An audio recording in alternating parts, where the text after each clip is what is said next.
Alright, we are going to start this event, and I'd like to welcome for the opening prayers Dr. Israel Moro.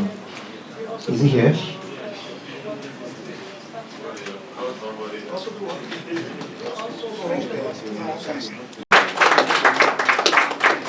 And we also have Dr. Ndoka Wono. Okay. Wono. Put your hands together for Dr. Wono. Please, can you move to the high table? Thank you so much. Alright, we also have to join the high table Professor Ezedike. Isn't it okay? Sorry. Okay, Doc, okay. We have the controller of the prisons. Is he here? Okay, he's not here yet. Maybe we'll be expecting him. We have a representative of the feeder. Is he here? Is she here? Alright, please move to the high table.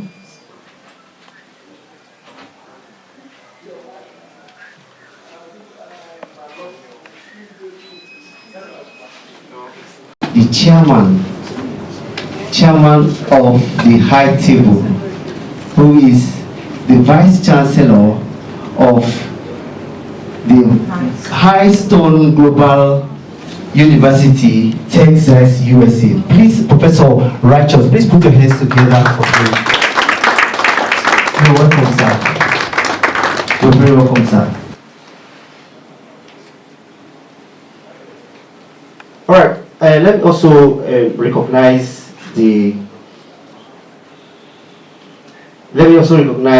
corp members that are represented here. Put your hands together for them. We also have the officer Sakeprem Elizabeth Oriye, the Alabara Caregivers Foundation. Please put your hands together for them. You're highly welcome to this event today. We also want to recognize each and every one of you, distinguished ladies and gentlemen seated here, for being here this morning. You are very, very important.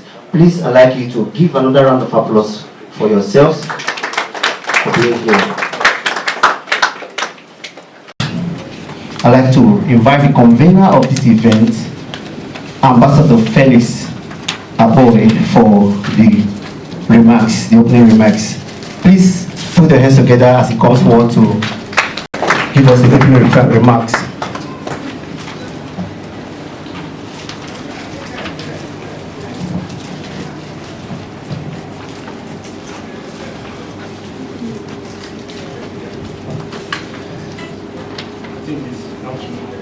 Good morning, everybody.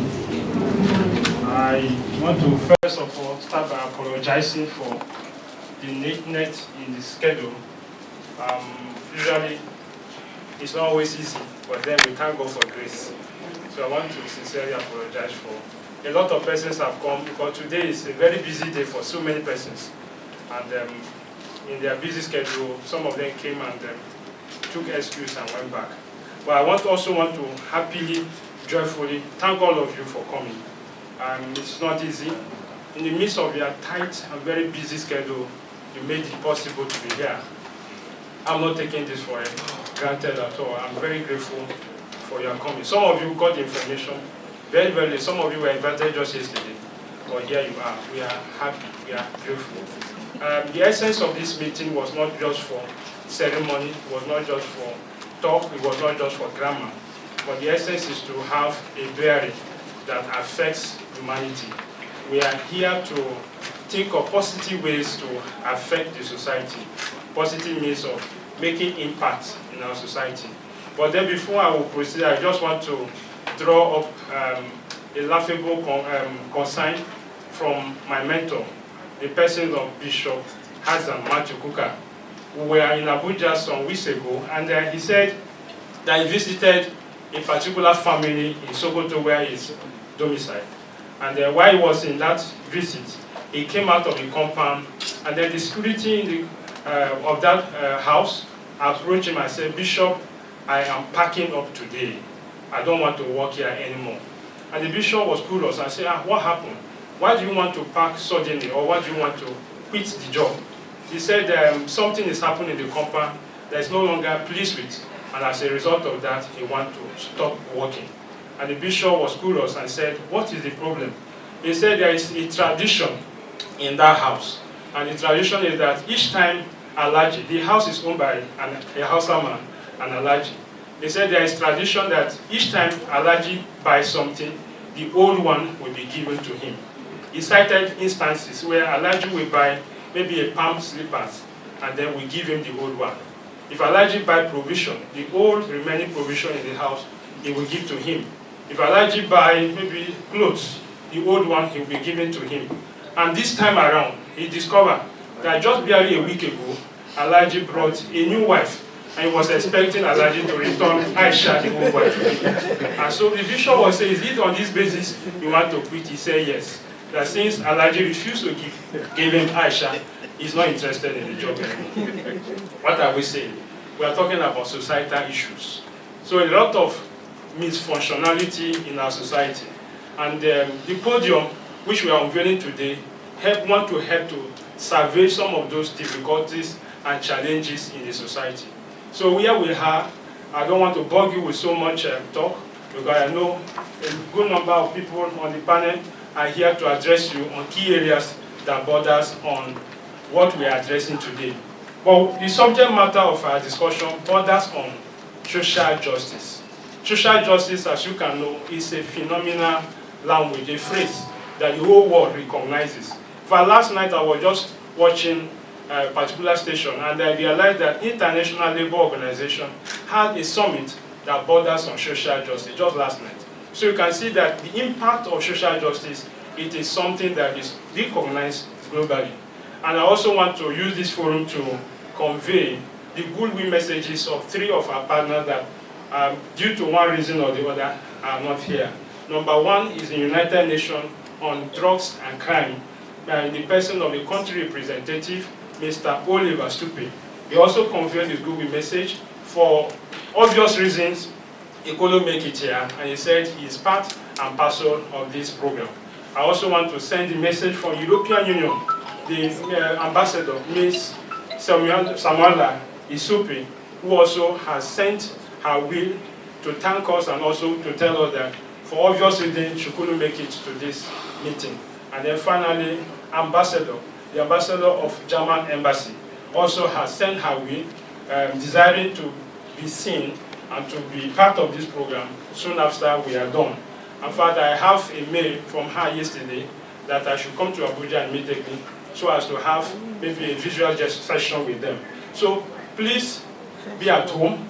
We are going to have a robust discussion that borders on social justice.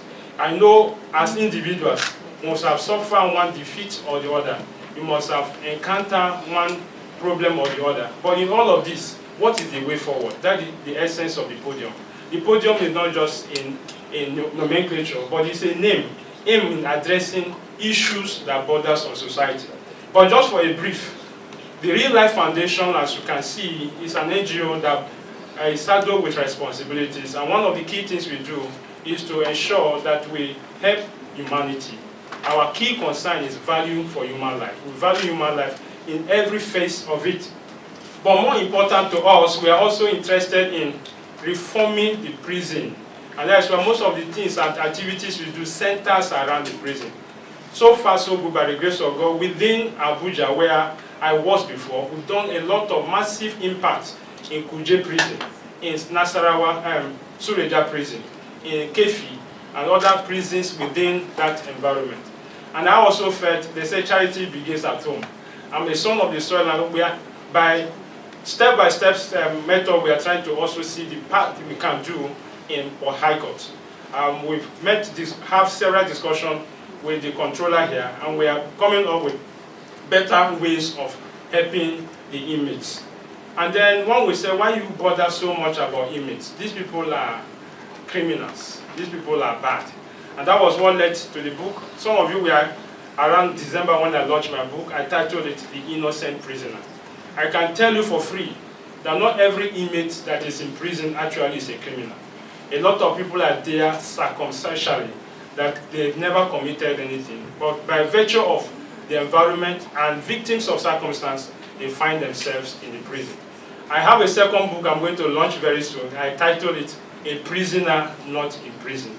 The word prison, to me, I try to use the word synonymous to what we call wilderness experience. There are people who are in prison. Prison is defined as, in a short form, locational, and to some persons, situational. There are people who are in prison as a location. That's the one we go to visit them. Then there are some people who are in prison, they are not in a location, but the situations around them, they can tell vividly that they are in what? Prison. So prison does not really connote a physical building. Some people are in church, some people are in mosques, some are in houses, but yet they are in prison. But the summary of it all is the fact that we want to see better ways to reform the Nigerian prison system. 2019, National Assembly came up with an act which we call Correctional Act 2019. And one of the things the act spelled out, particularly cap, I'm not a lawyer, cap 29, talks about the congestion of the prison. Port Harcourt, as all of us are from, at least we are staying in Port Harcourt. Port Harcourt prison is the biggest in Africa and the largest so far. And so the capacity as of today is about 3,000 and some, whereas the idea for that building was for 1,800. That means it is overcrowded more than the capacity. And so you go across, we have 240 prisons across Nigeria. So if you visit all the prisons, you discover that there are overlapping one way or the other. We brought up an issue with some of our partners in China as of 2018 to see how we can do a reformation of the prison and overall of the prison. And the Chinese partner said they are going to build a big rehabilitation center. We may call it rehabilitation center. In our local language, it's called a prison. But in that center, there will be companies. They will set up some small companies where inmates will be trained on producing certain things. And we felt that was a noble idea that will help to build the mind. Because the idea is that prisoners should have what we call rehabilitation. Prisoners should have what we call reformation. Prisoners should also have what we call reintegration, which is part of the things we shall do after now. And then we brought the bill to the then Minister of Interior, and he said it's noble. We took it further to the National Assembly. And a lot of them look at it and say if they should embark on this program, the after effect in the society that a lot of people will commit crime, with the mind that if they go to prison, there is a work for them to do. So on that note, it was jettisoned on the floor of the Senate. But then I was told of recent, the Minister of Interior was in Port Harcourt, till last month or thereabout, and he came to commission something in Port Harcourt prison. And he made a statement categorically that the federal government of Nigeria made a budget for 2023 to the tune of 22.44 billion as the amount meant to fill inmates in Nigeria. And in his own remark, he was saying that that money is becoming too much for federal government to handle. And he was seeking for state government to see how state government can fill inmates within the state, while federal government handle federal government inmates. But the question is, how do you now distinguish which one is a state crime and also a federal crime? So all of these are issues boiling down to issues to be discussed and issues to be analyzed in forthcoming. It also boils down to the fact that time will come that the inmate may not have the guts of taking the little ration they are taking today. Government budget for each of them is 4,000 naira for their meal. But I can tell you also for free that the food they eat morning, afternoon, evening is not up to 700 naira. And I confronted the immediate past Minister of Interior. We had a discussion on that, and he said there was no presumed budget, so to speak, for some of the logistics they encounter in that sector. And so some of the money from that is used for XYZ, which I know is not real. So these are some of the issues, and that's what the innocent prisoner tend to address. It's not just about the prisoner, but I went further to discuss on legal matters. And the legal system has failed us. There is a case we are doing in Suleja prison. A young man stole 1.6 million naira, and a trying judge sentenced him 88 years in prison. And then somebody, you are all aware, collected, whether directly or indirectly, 2 point something billion, and he was given bail. In fact, We were told that he just called his PA, go to the car and bring 750,000, deposited it on the counter and walk away. So the law came to promote that the higher crime, financial crime you commit, the lesser the punishment. And then the lesser crime, financial crime you commit, the higher the punishment. So we went further to appeal that case. Presently, the matter is in appeal to see how we can save the life of that young guy. We are not saying stealing, we are not encouraging criminality, but we felt the right thing should be done. So this is one sector we are addressing, but social justice cut across prison, cut across every sector. We are talking about educational prosperity. We are talking about gender equality, gender-based violence.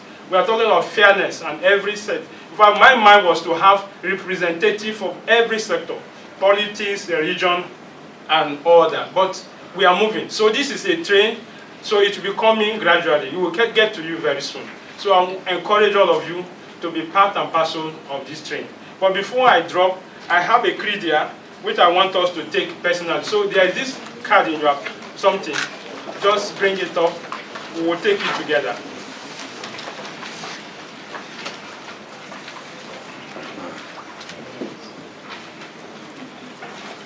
Can we start?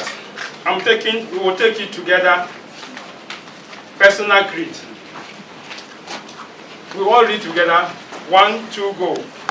This day I commit to live a lifestyle of leadership and excellence, and to do all within my power to transform my country into a most desirable nation to live in. To this end, I will Turn it to the other side. make a positive impact on everyone I meet and everywhere I go.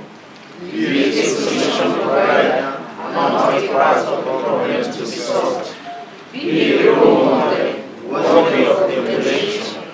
Be my best in all I do, particularly the things I am naturally good at. Do the right thing at all times, regardless of who is doing the wrong thing. Value time and make the best use of it. Care and show respect through my words and actions. Consciously live with great excellence, starting now, today and every day. Live a life of integrity and honor. Make my family, the nation, and my God proud. So help me God. God will help us, and we shall keep to this deal in Jesus' name. Amen. We are sorry for the event that we started late. Actually, this is not the right time. We are supposed to start by 10 o'clock. 10 a.m. My name is Enumeratus. This is a family program that connects to all concerns body. I call it a family program in the sense that Felix is my younger sibling, and Felix, Ambassador Felix Akboy, works with me. Ambassador Felix Akboy is a United Nations Ambassador, a member of Economic and Social Council. Ambassador Felix Akboy is a humble citizen and have a humble background. Ambassador Felix Akboy has a lot to offer to the society. We share the same pragmatism. We share the same ideology. We share the same views in life. This program that you are here is to ensure that the society that we are talking about, the social justice in a civilized economy, in a developed economy, gave birth to what we call social workers. The social justice in America gave birth to social workers. The social justice in Britain and every other developed economy gave birth to social workers. In Nigeria and in Africa, West Africa, the only time we had social workers we are in the period of COVID. Those are social justice system, social matters. A lot of things are happening to humanities. There is no right of citizenry. There is no right of citizenry. So social justice system will give us the room to be able to know our peg, the things that belongs to us, and the things that do not belong to us. We should be able to tread within our boundaries. We should be able to know our decorum. We should be able to know when we are drunk and when we are not at drunk. The social justice system in Nigeria is zero. Is zero in the sense that when you go, the other day he called me in the night and he said, please, I was just intercepted by police officers. I said, why? I said, give the person phone. He gave the phone to the young man. And I told the young man, the person you are taking to your station is a UN ambassador. The person you're taking to your station belongs to the human rights citizen. We are all human rights fighters. We are all human rights workers. We are all social justice advocates. So as such, we know our right. When you take us to the police station, you ended up releasing us without spending money. So when you know your right, you will know that to commit crime is very expensive. And as such, you will not be able to commit crime. So I implore all of us that have been here this moment, that in all that you are to listen to, our speakers will give us 10 minutes. I know that today is a working day. A lot of us will go back to our various destinations for other job, other involvement. You have to narrow your speech to 10 minutes, precisely to the point. One of the focal points of what we have in Nigeria, in Africa is a poor country, and we have what is called liberation. Liberation, we are carrying out the liberation exercises. The unveiling of this podium, at the end of the day, probably by 2 months' time, we are bringing up, unveiling our students that are going to embassy. We'll use them to do another program in Europe. We use our students that are going to, when they are done with their listing, as soon as they arrive in Europe, we use them to do a program in Europe. Those that are going to Canada, we use them to do a program in Canada. Those that are to go to the US, we use them to do a program in the US. We are liberating the society. Once a family is educated, once is educated, it means that the family and the nation is educated. So this aspect of the social justice, I spoke more than 10 minutes. Please, we should adhere to the issues of social justice. We should know that we have a right. Every child has a right. If you want to know that the child has a right, go and book a flight. And you're traveling abroad, and the little child you gave birth to, a day old, and watch if the child will cross the aeroplane with you. The child will need a passport. A day child need a passport. A day child need a documentation. A child right. So everybody have a right. So please and please, work on your conscience, stop criming, stop committing crime, and look forward for a better Nigeria and a better society as you listen to our speaker. Thank you very much.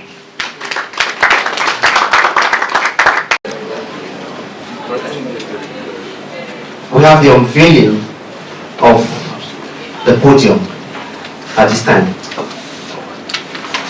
Mr. Chairman, sir, with your permission, I would like to ask that everyone on the high table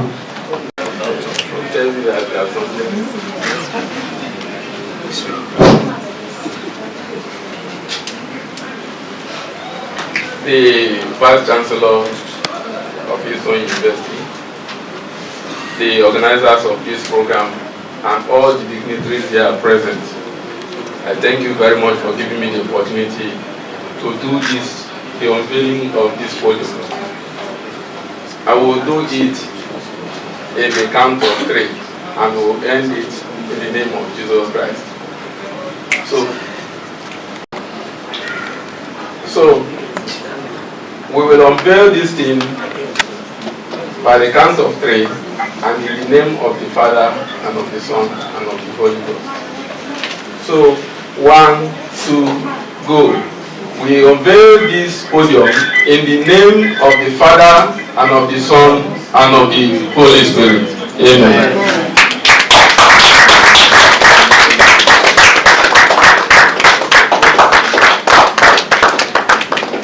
The Podium, a social media platform for social justice.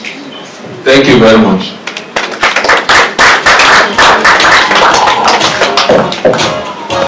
But many people don't understand what the concept is all about. And I need to say one or two things about it. There are two components of that concept. One is social, the other one is justice. We need to look into the concept of society. We did not just come together by accident. Society is a product of social contract.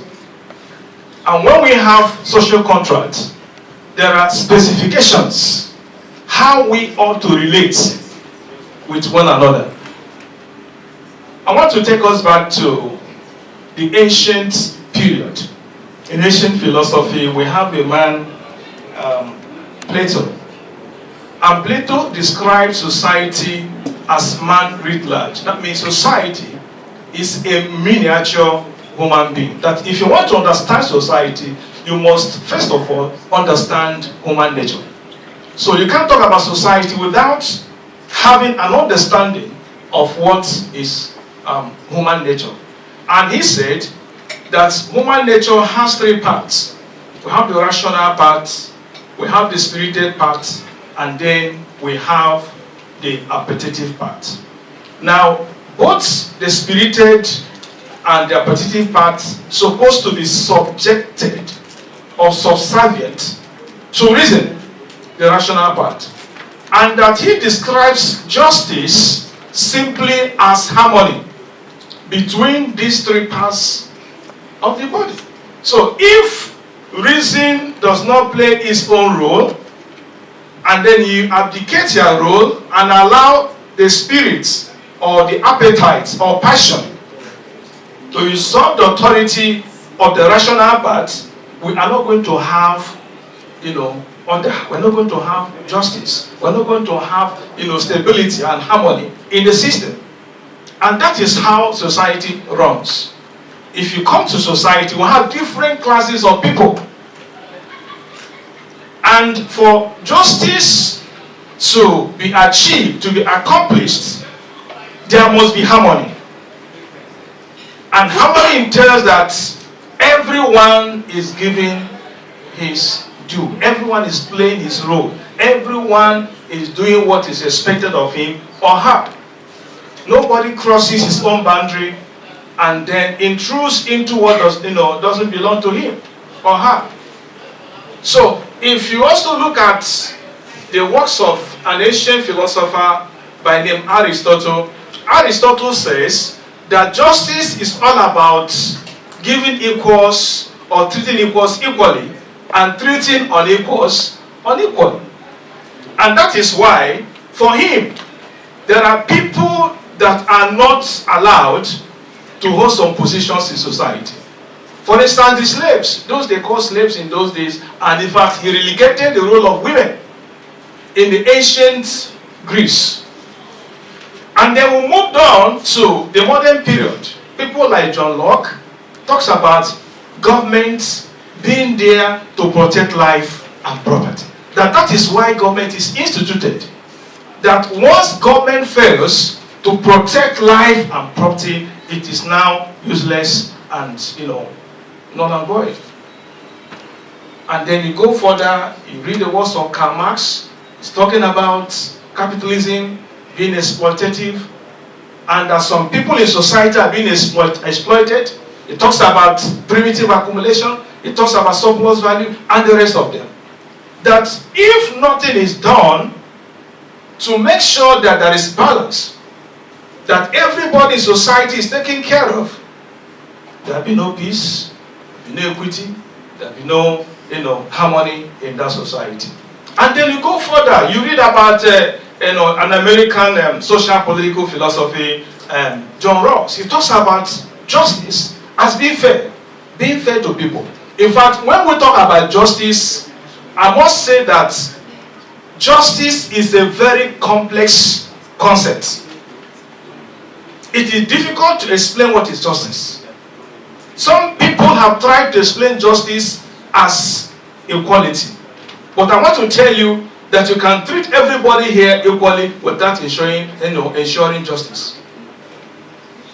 So justice is not about equality. We have to interrogate the concept of justice. And I, for one, see justice as not just equality but equity. All of us, as I'm talking now, we don't belong to the same society. I mean, to the same class. We don't have the same educational qualifications. So if we treat everybody equally here, there'll be no justice. There'll be, imbalance. When we talk about social order, there must be equilibrium. But in doing that, we must give a platform to those who don't have some privileges. Otherwise, if you put everybody at the same pedestal, you will discover that some may be able to achieve some things, accomplish some things, while others will not be able to do that. So, justice in this context has to do with equity, treating people fairly. And I want to say that injustice we have in our society today is because there is the problem of inequality. Just like James Rosu, claimed in the modern period. So inequality breeds problem. Inequality breeds, fighting, breeds war, brings violence, and all kinds of problems we are having today in our society. I saw something here that no justice, no peace. Now, do you know that it is when there is stability in the system that we have peace? Am I correct? So we can't talk about justice, we can't talk about peace when there is no justice. So every society must ensure there is justice. And once there is justice, you can be sure there will be what? Peace. So when we interrogate the concept of justice, we have to talk about inclusion, we have to talk about tolerance, we have to talk about equity, we have to talk about giving people what is their due. Now, we are talking about prisoners. Do you know that in jurisprudence, some people claim that crime is in the eyes of the beholder. That means criminality now becomes what? Relative. In fact, it is the state that creates criminals.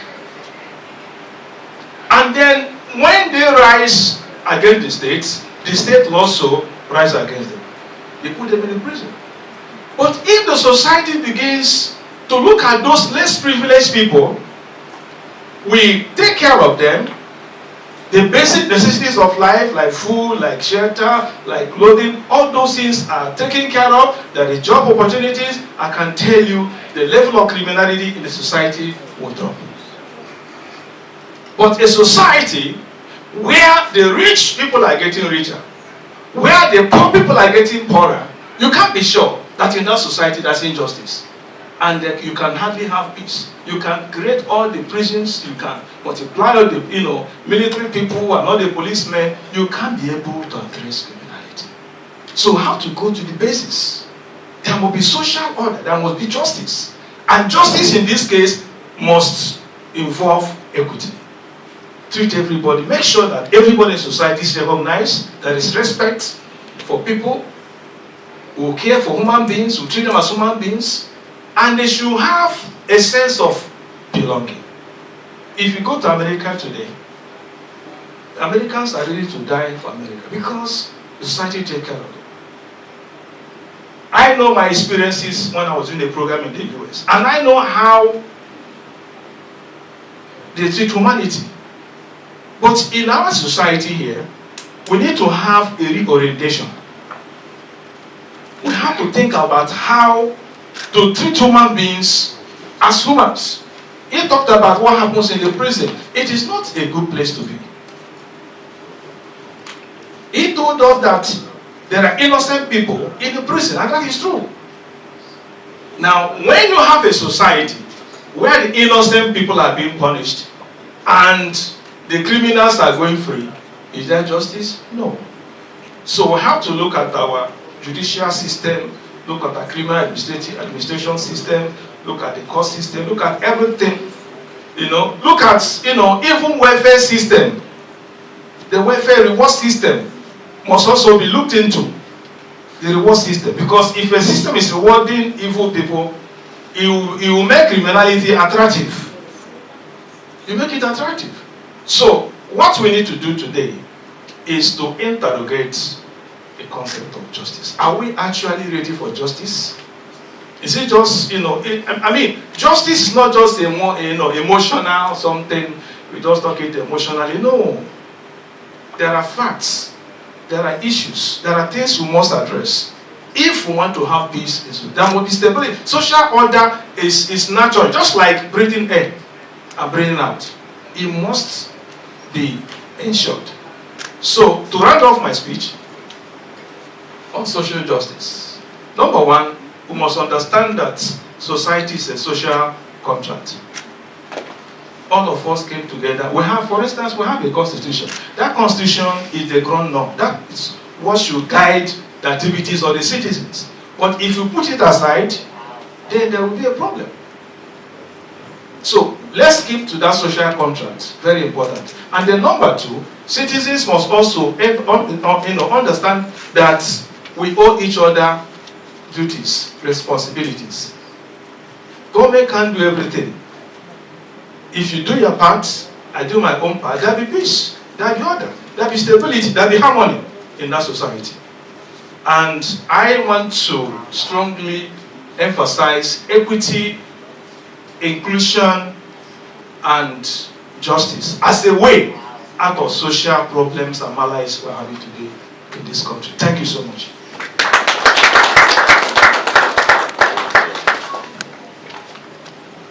Please, another round of applause for him. Thank you. Thank you so much.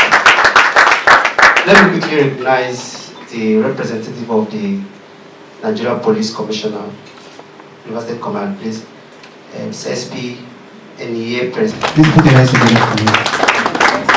And we also have Dr. Bigman Mwabweze. Please put your hands together for him. Another panelist I'm going to invite now is Dr. Ndoka.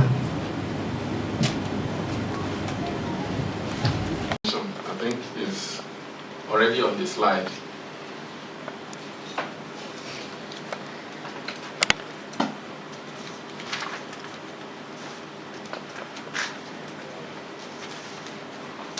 My name is Dr. Ndoka Wonu. I am a lecturer at Ignatius Ajero University of Education. The title of my paper is The Role of Social Media in Mobilizing Social Justice Movements, an analysis of successful campaigns. Introduction. First of all, let us understand the meaning of social media.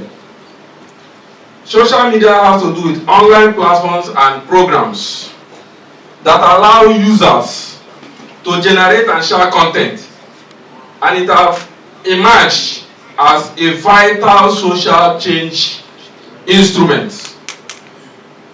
Social media is a vital social change instrument. Now, the next thing we will define which we have to know is social justice.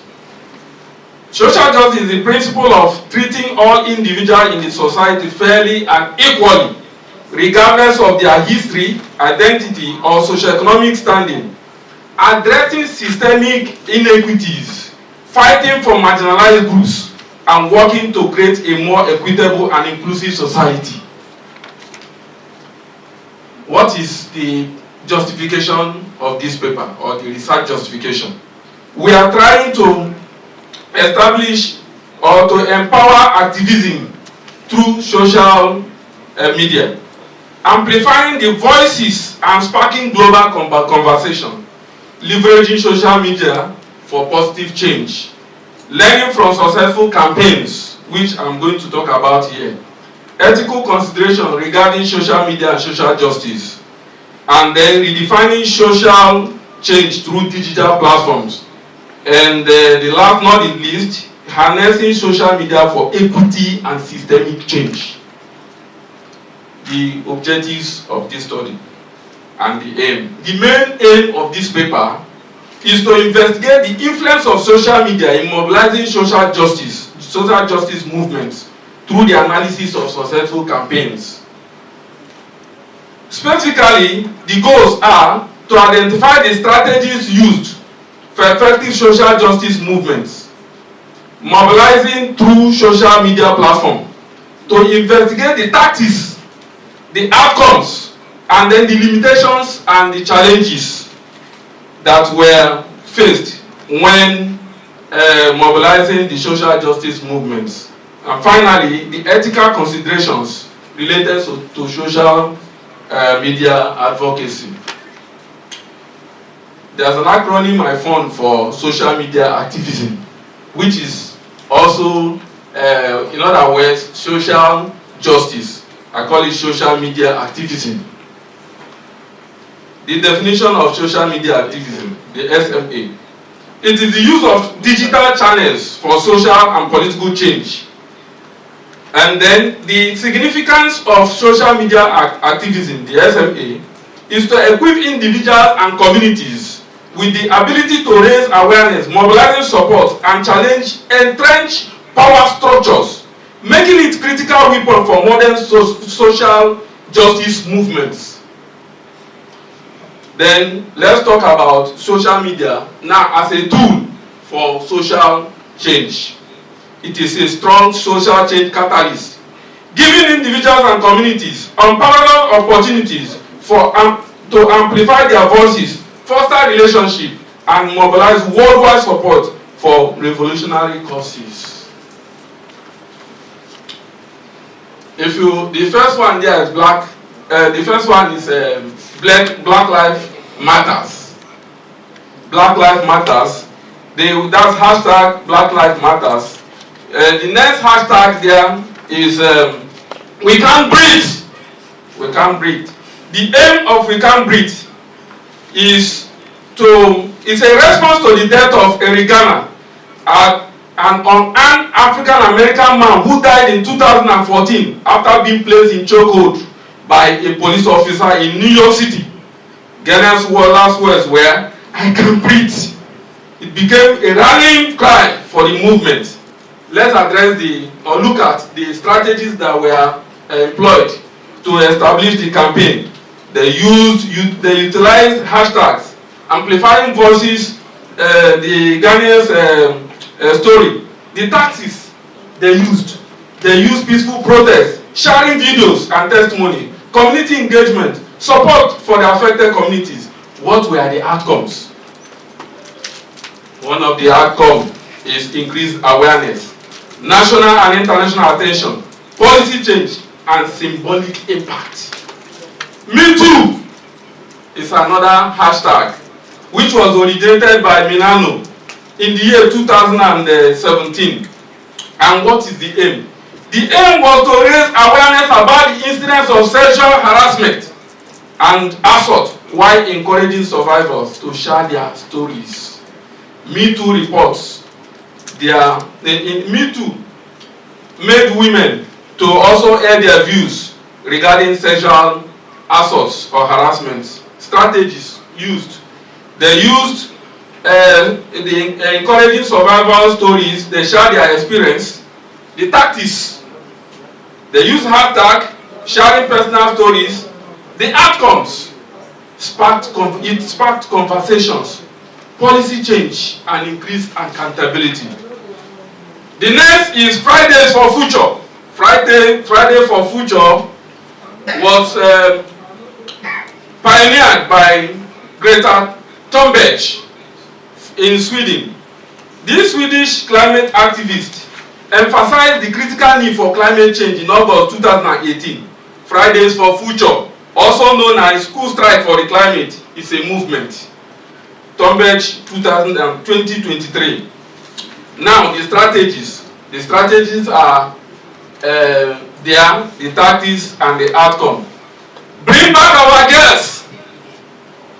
Bring back our girls is another one, another hashtag. The campaign began in April 2014 following the kidnap of 276 school girls by extremist Boko Haram in Chibok, Borno State, northeast Nigeria. It was launched by Nigerian activists with the goal of putting pressure on the Nigerian government and the world community to take prompt action to rescue and return the kidnapped girls. You can get this information from Partnership for African Social and Governance Research in 2023. It's online. The strategies are enlisted, the tactics and the outcome. NSAS.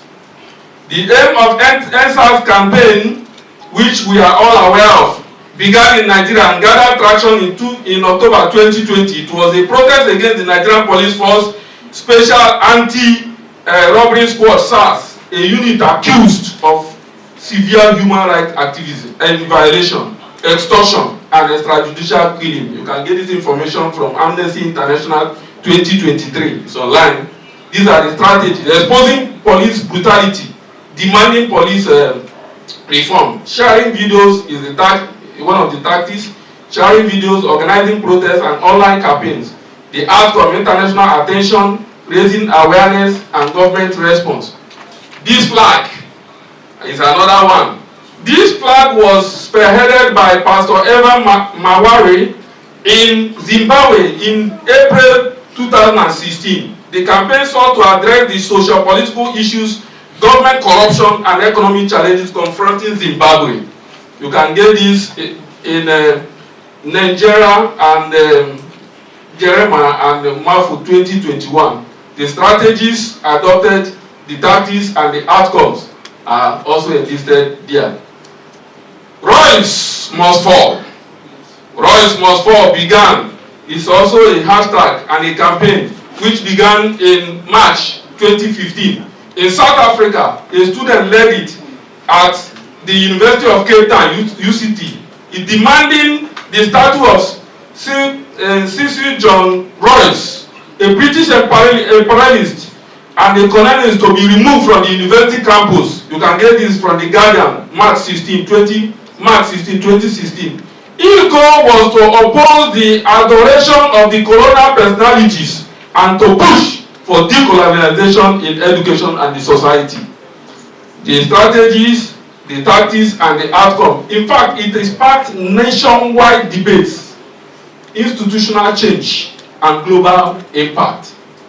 Now, let us summarize all the strategies. Then, the tactics.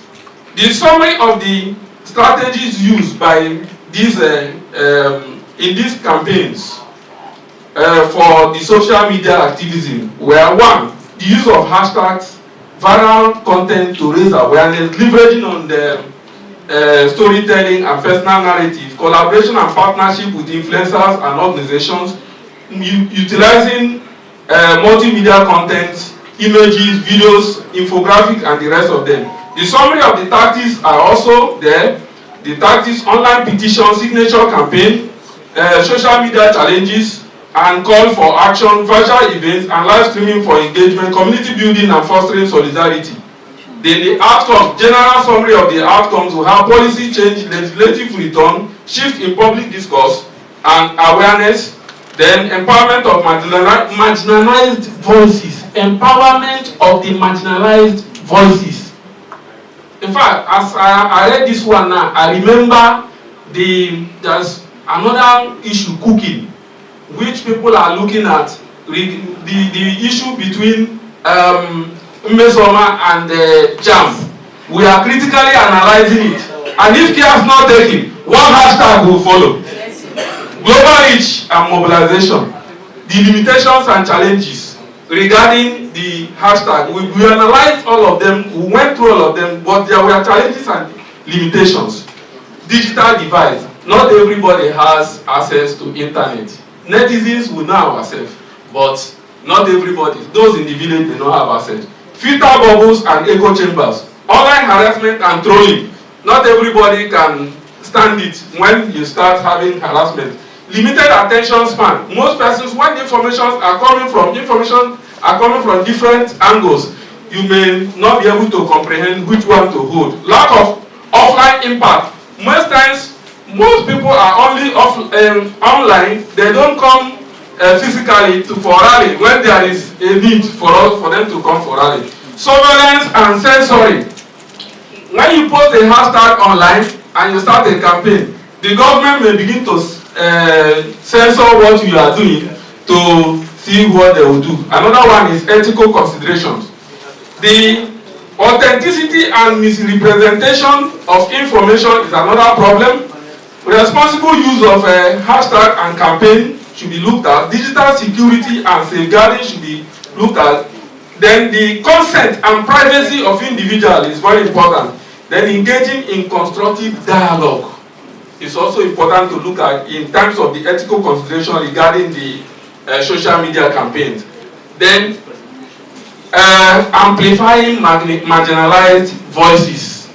This one is also very, very important. Now, the suggestion before my conclusion.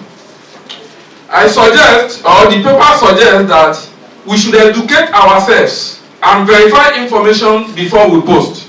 We should practice inclusivity, as mentioned by the previous speaker. We should foster constructive dialogue. Use hashtag responsibly. Then we should respect privacy and consent, and also promote offline actions. When there is a hashtag and there is a call for campaign or maybe protest, you should also come out if you believe in social justice. Then, conclusively, the Podium for social justice is a welcome development in social media activism. Is a welcome development because the social media have shown to be effective instruments for mobilizing social justice groups and bringing about change. So it has given marginalized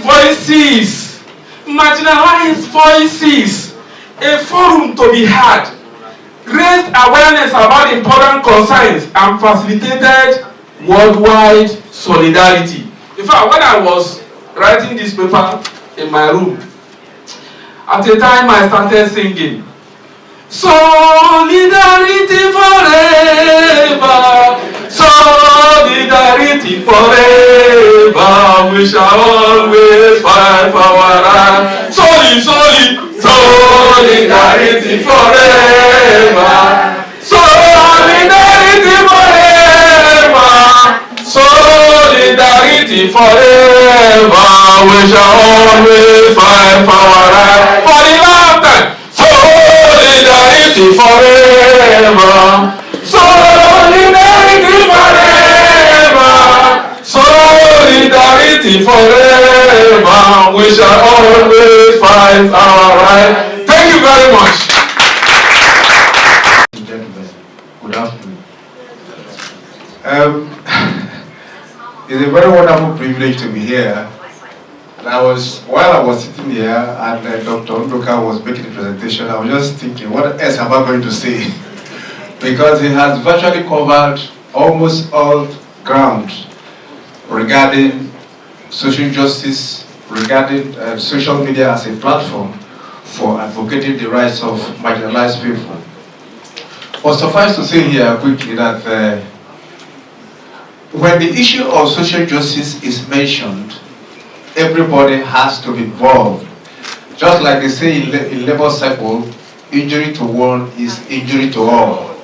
The reason is that if you fail to air your voice, if you fail to say something about a wrong that is perpetrated against an individual, one day your own opportunity or your own turn might come and there won't be anybody to say something for you. But basically, social justice is predicated on just few principles, about 5 of them. And one of them, very importantly, is equality, equal access to social goods. What it simply means is that everybody in the society must have equal access to social goods. Social goods are those goods that benefit the majority of the people in any given environment. And if there is anything that will prevent anybody from having his own share of the social goods, then it becomes important that those around, those involved, or those within that community or within that environment must rise up to demand for the right of this marginalized individual. The next principle, the next leg on the principles of social justice is equity. In other words, everybody, everywhere, no matter where you find yourself, must have equal access and equal opportunities. There should be no discrimination as a result of gender, age, race, or religion. The third one is diversity. In other words, for you to have social justice, there must be diversity. Everybody must be carried along. Everybody must be involved. Because if you begin to discriminate against some people and not giving them that equal representation, then it means that that is seriously against the idea of social justice.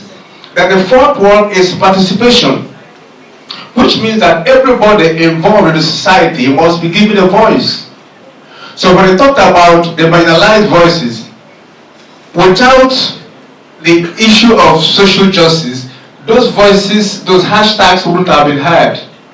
And this is why it's important. Then lastly, the fifth one is the human rights. And that is why every constitution all over the world, the issue of human rights is entrenched in the constitution. Right to life, right to liberty, right to assembly, and several other rights. Because if those things are not entrenched in the constitution, then you can't talk about social justice without entrenching these things. Now, having said this, I'm happy that the Real Life International Foundation is playing a key role by providing a credible platform via the Podium where these rights can be discussed. And in doing that, they are providing a platform for amplifying marginalized voices. When the hashtag came about, Black Lives Matter, Me Too, Bring Back Our Girls hashtag, and all the rest of them, without the instrumentality of the social media, nobody would have been able to hear these voices and respond accordingly. And that is where the Podium is coming in. Not only that, the Podium will also be a platform, I believe, for mobilizing communities across the world, across various places. It's going to be a platform for sharing diverse perspectives and narratives, and then facilitating global connections, so that anywhere you are in the world, you can have an idea of what is happening within your own space, and then influencing public opinion and policy. Having said that, finally, like I said before in my opening statement, everybody is involved when it comes to social media. Why? Because if you refuse to say something, one day it's going to be your own turn and nobody will say something. And in closing, I'm going to quote, it's more like a poem. They call it the first they came, the poem of protest. And it was by one Mr. Martin Nomuela. You know, he wrote this line after the Holocaust. He said, I quote, "First they came for the socialists and I did not speak out because I was not a socialist. Then they came for the trade unionists and I did not speak out because I was not a trade unionist. Then they came for the Jews. I did not speak out because I was not a Jew. Then they came for me and there was no one left to speak for me." So having said this, I'd like to thank you for your time, then hope that as we all join our hands together, using the instrumentality of the Podium, will make our voices, our marginalized voices, to be heard. Thank you very much. Thank you. Thank you so much. Thank you. At this time, we're moving to another item on the list. We have a presentation on prison rehabilitation and reintegration. Let's welcome Dr. Israel Mboro for that presentation. Put your hands together for him. And I'm talking on reducing the rate of recidivism in Nigeria with respect to prisoners' rehabilitation and reintegration.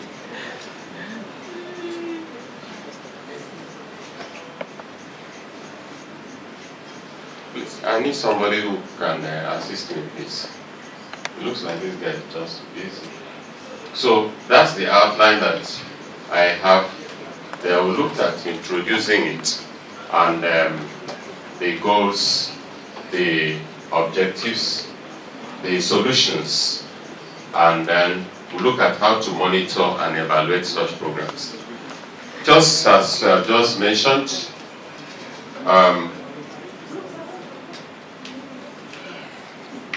prisoners' rehabilitation and integration is a major challenge in Nigeria. And this is the reason why we have high rate of recidivism in Nigeria, which has increased, like you have seen there, from 37.3% in 2005 to 52.4% in 2010. The word just recidivism is simply means when a prisoner is released and then he goes back again to prison. And that's a very high problem in Nigeria. And we undertook some research. This foundation undertook some research to see how we'll be able to solve this problem. And like the foundation executive director mentioned, because one of our reasons is how to plow back to the society and make Rivers State free of these situations. So it's so much that in 2014 we had more than 32,000 cases of recidivism in Nigeria, according to the Bureau of Statistics. And that is high, very high. It's the reason why many people have lamented that these prisons now have become a training ground for prisoners instead of rehabilitating them or changing them. So this casts aspersions on the functions and relevance of the so-called social integrations and support programs that we find in the prisons.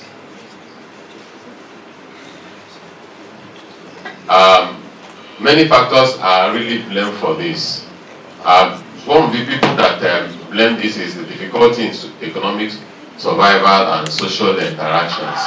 Others blame the current Prison Act. The Prison Act that we are working with as of 2012 is very silent on this important aspect, the reformation or rehabilitation. Very, very silent. I won't bother you with the clauses. So another problem is social stigmatization in the mainstream society has caused this problem. When they are released, they go back, the society does not receive them. And so they find it very easy to go back to where they were well known. So that's another problem. So we'll go to the next please. Then the conditions in the prisons. We have 240 prison institutions in Nigeria with a population of about 56,000 plus prisoners, comprising 17,000 plus convicts, which is made up of 4,000 lifers and 1,612 condemned convicts, and 39,000 plus awaiting trials. These conditions, these people are cramped in deplorable and overstretched facilities. A lot of them old and dilapidated, and with non-existence of things like vocational health, recreational transport, and established sources of water and energy supply.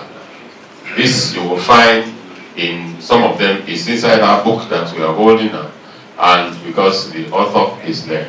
Some of these conditions have made inmates who are released not well rehabilitated and also constitute a menace to society. It's again this factor that we propose a good rehabilitation and reintegration of these ex-convicts and as an antidote to this recidivism, supported by many researches that I will show you shortly. For example, Poduim mentioned it. He revealed that when prisoners are politically treated and the provision of educational facilities, then this will control it. Several others show it that if these programs are well taken care of professionally, then there will be a reduction in it. Go to the next slide, please. because I'm running out of time, and you find these other thoughts that have the same thing. There should be some collaboration between all law, criminal justice partners if we want to have this to really work, and then organizational development, and then also the partners involved must be engaged in evidence-based practices. Also, we have the issue of transfer of inmates to facilities that are very close to them, where they are staying. Will also solve it. Then education is a major aspect, and we also believe that if we have all this put in place, that will solve the problem. Go to the next, please. So, the goal and objective of this program is, the overall goal or aim is to attempt to reduce the prevalence of these menace with these specific objectives. We prepare communities to receive inmates or release from prison, and it also prepare the inmates themselves mentally for life outside the prison after serving out their terms. Then we empower them through their preferred vocational and educational training for successful rehabilitation and reintegration into the society upon release, and we will continuously monitor them to assess their level of reintegration and rehabilitation. And we also engage the authorities of the prison. That's why I felt a little bit pained when the controller of prisons couldn't make it. He has been here twice because we started very late, so he just couldn't stay. So we'll go to the next, please.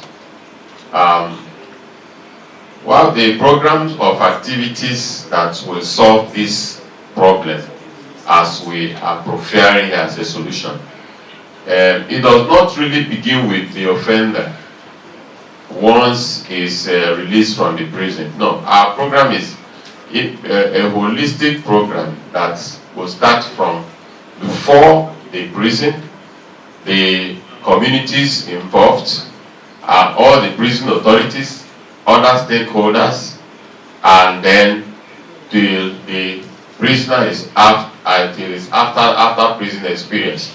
So our program has 3 sections: the pre-prison, the in-prison, and out-of-prison, programs.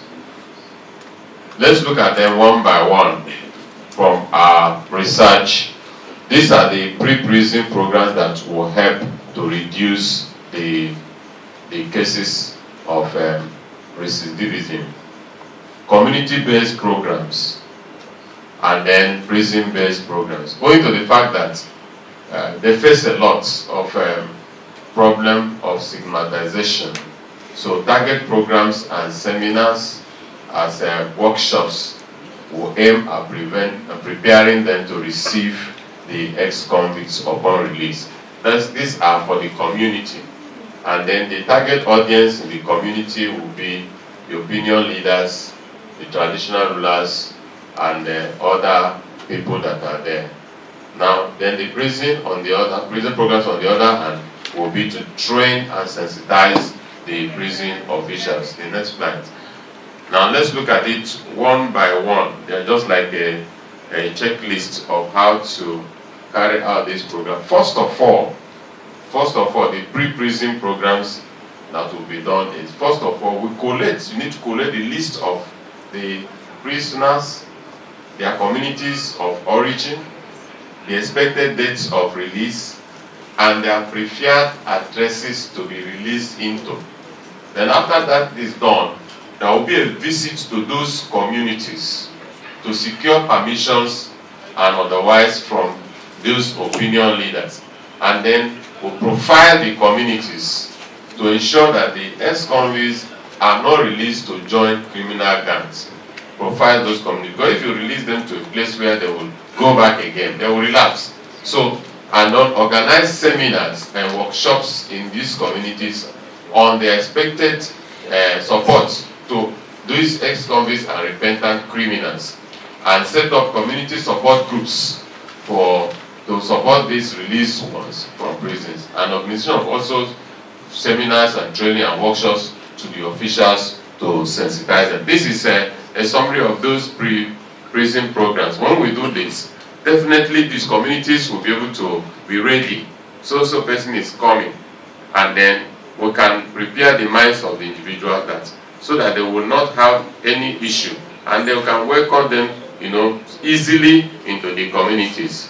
Then the next one is the in-prison programs. The next one is the in-prison programs. These programs are the ones that will be carried out right inside the prison. And these include, one, for time's sake, job skill workshops. Job skill workshops, unlike what usually is done in most prisons today, is not what we are advocating for. What we are preferring here as a solution is, first of all, we'll conduct sessions of interviews to the inmates and then establish their capability levels and inclinations and preferred vocations. And it is after this we classify and allocate them according to their preferred skills. Then we train them in these various skills that they have we have seen and identified that they have flair for. And then we give them award and graduate certificates after. Then we do counseling sessions. Counseling sessions will, among others, include to train them on the need to accept the realities before them. Because some individuals will stay there for years. Sometimes it is, and that's the reason why some people, when they get into the prison, they are finding it difficult to rehabilitate because they refuse to accept the reality.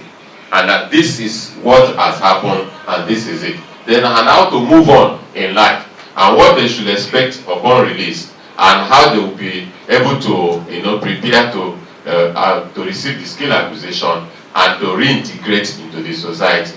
So this is what will be there. Number 3 is educational programs. Educational programs here will address the needs of these released inmates even while they are there. Where possible, the Nigerian National Open University is a great asset. We liaise with them, and with those programs that they can be run right there right while the inmates are right there in the prison. They run those programs, and before they finish in their serving their terms, they are coming out with degrees. They are coming out with certificates, and it has been proved, that education, that is McQueen and Ransom, he has proved that education has reduced recidivism to 29%, by 29%. Because once they get these certificates and the equipment, they're coming out with very strong confidence that they can easily integrate into the community. So this educational program is a major, method to achieve this reduction. Then the next thing is faith-based programs. Faith-based program, of course, you know very well, if they are in the prison, they are given opportunities to interact with others and then to share their religious beliefs and whatsoever. And then there's a research by the same individual that faith-based programs have contributed to about 50 to 60% reduction of cases of prisoners coming back again. So prisoners and prison officials are encouraged to allow this access to these inmates. Then finally on that area is mental and physical health programs. As you can mention, these prisons are in a deplorable situation, but when they are well taken care of, these programs will close this gap. We'll go to the next slide. Then out of prison programs. When the prisoners are out of prison, what are the programs that can be done so that they can be sustained? One is ongoing support programs. The ongoing support programs is that they are not left out of the prison, but they are also have support. We have a means of support, a sustained support to keep them from things that will propel them to revert back to crime. Then provision of or establishment of call centers. They have a place they can easily call. They have a place on the phone numbers that they can easily call when they have a challenge. If we establish these call centers, maybe in each local government areas or places where we have, they will be able to. Then also employment services programs. We have employment services programs that will address their needs. And then this might teach them career development seminars how to prepare for job interviews, and coaching them how to write their resumes or a CV, and then other activities. Then after this, how do we monitor the programs? I will just mention it. If you want to have this program, to monitor it is a robust program implementation plan. Number 2, project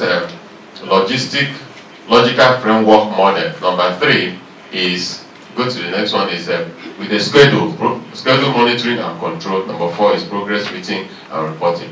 Now let me talk a little bit about the Real Life International Foundation, which has brought us here. And the Real Life is a non-for-profit organization incorporated in Nigeria with a mission to carry out advocacy driven by passion for souls held behind bars. The vision is to bring dignity and hope to prison communities in Africa and beyond. And this mission has made it possible to reach out with vocational relief materials, medical and counseling assistance across Africa and beyond to achieve these things that I've mentioned there. So some of the action plans of the Real Life is vocational and other trainings, counseling assistance, relief materials provision, medical outreach. I can show you an example of the past experience of this NGO. It's not coming from the back here. So you see these cases of where we've been done in Nasarawa, in Niger State, and other places in Plateau. And you can see all the examples there of provision of relief materials, provision of vocational training, medical outreach, counseling activities, and the rest. A few pictures of those things are what I've just shown there, which were there then. These are the references that were used for the research and everything. So, thank you very much. Thank you so much. We have 5 minutes. Bukola Martin Daniel for brief presentation. Please, just utilize 5 minutes for us. Can you do that? Yes. All right. So under the existing protocol, I bring you greetings from my chairperson, Mrs. Adata Bill Briggs. I also want to applaud all the speakers so far. I've learned a lot as I've sat here. And I also want to thank you for being the only female speaker thus far. I think I'm the first and only female speaker. So it's applauding. Yes. And that's part of what we are here to also talk about. There should be inclusivity, there should be diversity in whatever we are doing. So basically, in social justice, everyone has talked about social justice to the full, from taking us through the history to concept to the whole 150 years of what social justice is. But I also want to go through there are three basic concepts when you talk about social justice. You're talking about equality, equity, and enforcement. So I'm going to talk about enforcement, being a lawyer that I am.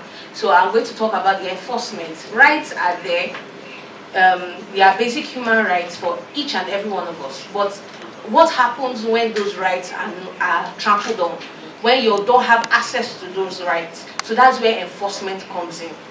So whatever we are doing, in our advocacy, in our campaigns, in the podium, we will also remember that rights need to be enforced. So that's when you come into policy, you come into how these rights, from the beginning, from when you even identify. Some people don't even know that they have rights, some certain type of rights. Some people don't even know what to do when those rights are trampled on. So that should be also inculcated in the advocacy towards social justice. And now I will basically talk about, because I have 5 minutes, so I'll talk about basically what we can do. We know that there are issues, we know that there are problems, we know that the society is unequal. The people don't have they don't have the same access to their basic rights. The society is in such a way that it's almost, we can call it, flawed to some certain extent. So what can we do about it? And that is why I applaud the organizers for thinking of a concept like the podium. I expected to see a hashtag on that banner. so that we can all be tweeting from here, hashtag the podium. So when people see it on Twitter, when people see it on Instagram, they know that, okay, the podium, this is what it means, this is what it stands for. Like NSAS, no matter the outcome, that we are still trying to see if the judiciary would help move in that direction, but no matter the outcome, it stood for something. If you see hashtag NSAS, you know that this is police brutality. If you see hashtag MeToo, you know you're talking about the feminist movement, you're talking about equal rights to women. So this the hashtag the podium too could be something that would mean restorative justice. And I put restorative justice because that is one of the pillars that this society in particular needs. There are a lot of issues with the judicial system that has been recognized. But now, I want us to start thinking from a dimension of problems, identifying problems to identifying solutions. So from the podium, I coined out, if you allow me, some certain things that we can do that can help us to move forward. Number one, we identify policy. P stands for policy. So we identify policy. What are those policies? How many of us know that there is now a law that does not allow some certain communities in Rivers State to disinherit women? It was in 2020 that it was passed. Now I listened to the radio and a lot of people were calling in and they were like, when did this law? 2023. This law came out 2022. Now in 2023 there's a radio program talking about it and people, women are calling in. People are calling in, which kind of law is that? Excuse me for using PG. Which kind of law is that? What is that? And all that. They didn't know. So these policies are there. Now, after we identify the existing policies, we identify the gaps. Where are there gaps? Our criminal justice system, there are a lot of gaps. For example, one of the things I will advocate for is that even prosecutors, number one, no prosecutor should not, the police can prosecute. Any prosecutor that wants to handle a criminal case now should be a lawyer. We have issues from the beginning because almost their focus is money, money, money, money. From the arrest to the charge, to prosecution, you're looking at money, money, money. And if you work in an organization like I do, they don't give you money to go and prosecute. You're basically offering your services for free. So you see that it is telling on you as an individual that is willing to give help to the downtrodden, that we are all here, and we realize that people, they are minority groups. So you see that it takes a toll. So when such things are advocated for, if you see sometimes petitions going online, please sign, please do this, please volunteer your time, take out time and sign. These things are ways that you advocate for good policies. If you are calling for a bill, you are calling for law, you are calling for amendment, if you look at it, read it, it is all our corporate and social responsibilities to be involved in every single policy that affects us. Now we are complaining of a certain law now that was passed that is supposed to give some students access to funds. We are complaining of some provisions on it. This is what would have happened if a town hall or better call was made to put input to laws that will affect people. You just see arbitrary laws just coming into place, and it's our responsibility as citizens to ensure that these laws are to our favor and they favor us, and we also implement them and know them. So the second one, because of time, orientation. Now I heard a speaker talking about America and how you see people go to die for America. Even as much as America takes care of their citizens, I want to say that from when a child is born, you're 1 year old in America, you are taught to love your country. It is not here in nursery school, you see them playing national anthem as they are playing. It won't be tiring you in America. If you go to their football game, no one, what they call their football, American football, and they play that their national anthem. You see the reverence. You see people crying. This is not just something because they take care of them. It's also because of training and orientation. We need to go back. We have a course in primary school called civic education. And that course, I think I did it. I can't really remember. But I think I did it, but I did it to pass. I didn't do it as per the system was working through me to create a citizen that loves their country. We need to have people that love Nigeria, that are willing to do things for Nigeria, so that when you get into any position, it doesn't even have to be in leadership.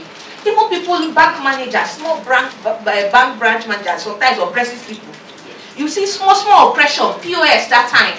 They were doing like as if they are the ones that gave us freedom in Nigeria. Their problem was too much. Small authority. You see people behaving. So it's an institutional problem. that needs to be changed by orientation. If we are going to do civic education, let's do civic education well. Let's train our children to love Nigeria, to want to protect Nigeria, and to fight for its rights. When you see that children are growing, let's have a generational culture. We don't. We do for now and let it be now. We need to have an institutional generational culture. What are we leaving for the generation to come? So that's the second one, orientation. The third one, diversity and inclusion. So it's important that women, minority groups are involved in whatever we are doing. Now, I made a joke, a lot of the speakers here are male, I'm the only woman. I would have expected that maybe a lot of us, diversity comes, there's a beauty in diversity. So a lot of programs, you see, this is not even only about this one. You see a lot of, even when you watch the news and you're seeing top leaders where decisions are being made, women are in the minority. So it's something that needs to be encouraged institutionally and individually. Women should be allowed, one, women should be encouraged, and it should also be something that is encouraged, and it's something that should be put in place so that women will also always be at where the helm of affairs, of where decisions are being made. So it also has to do with diversity and inclusion, also has to do with our workplaces, businesses. Don't say this person is this or from this place, I'm not going to employ you. In fact, according to labor laws, you are going against, in fact, what will come after you, you don't want to know. International labor laws, standards have made it a priority that there cannot be any discrimination based on sex, race. In fact, if you go to some international jobs, you want to apply, under their the advertisement, you see, we do not choose, if you have seen those things, we do not, even international admissions, they'll tell you, you do not, and all that. It is a disclaimer. Because they know that if you're held liable, I was watching a Nigerian movie and they just sacked somebody based on, I say, this one is Nigerian movie. Now there are courts, national industrial courts, you can't even sack people anyhow. There must be there must be reasons and guidelines you must follow before you sack somebody. That's when you sack me or they have sacked me. You can take your employer if the thing was not done according to the law. That is what people even need to know. Most people don't know. Oh, they have sacked me. You don't wait. They say, why? You're from Benin. We don't want people from Benin. That's very wrong. So you can also go to court and get redress. But most people do not know. So those are the issues which understand that we are one Nigeria, we are one people. Whatever we are fighting together. Okay, and then the next one is information. There is no database in Nigeria. We say we want to do a program. We say we want to even do research, even academic research. You'll be struggling for database from Nigeria. The best that helps us, UNICEF, UN, all those their portals are what we get. Now you want to do a policy, you want to do a program, you want to go after inmates, you want to know how many inmates are there, how many people are awaiting trial, how many people have been convicted, how many people are in the system for how many so and so years. The database is lacking. So that's why people, institutions like FIDA, we have been calling on governments, they are sleeping. So us, people like us, the Real Life International Foundation can get up and have, if you're channeling towards women and children, please have a database. If you're channeling towards the vulnerable, people in the prison communities, have a database. You do not know that if you do have a strong database, you're in a strategic position to get international help, international support from having a concrete database. Also, they will call you when they need policy reference because you have what they need, raw material. Data is the raw material. So we need to encourage and go after information. The next one is unity. We all need to come together and work towards ensuring that there is social justice in our country. And then motivate and empower. Educate is inside the motivation. Empower skills. We need to empower every single person. Let every single person have access. Very important. Skill acquisition centers. As this foundation is now, and even seeing a proposed center on the front, that's a beautiful idea. People can go in and get empowerment. How many people are even truly 9-to-5ers? Most people, entrepreneurial nation, we need to tap into it. We are very entrepreneurial. Even us that work 9 to 5, we still have side businesses that we are doing. So we are very entrepreneurial as a nation, so we need to tap into it. So if we are able to motivate and empower, criminality will drop and reduce to the barest minimum. It will also ensure that people would have a focus. A lot of people don't have focus.